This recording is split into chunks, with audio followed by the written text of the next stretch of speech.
বন্ধুরা, তো আজকে আবার আমাদের ফ্লিপকার্ট থেকে গ্রোসারিজ এসেছে। কিছু আমরা নতুন জিনিস এবার আনিয়েছি, সেটাই তোমাদের সাথে শেয়ার করছি। তো দেখো, ফার্স্টেই পেস্তা শনপাপড়ি, ডার্ক ফ্যান্টাসি বিস্কুট, পাপড়, পিৎজা বিস্কুট, জিরা পাউডার, এটা হলো সস, এটা চিলি সস, এটা চকলেট পাউডার, ঘি,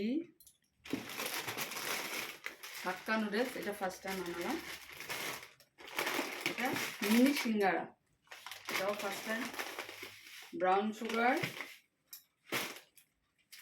রিন, এটা হলো হ্যান্ড সোপ, ময়দা, চিরা, সুজি, সয়াবিন, এটা হলো ডিশ ওয়াশ, চানার ডাল, এটা হলো মুগ ডাল।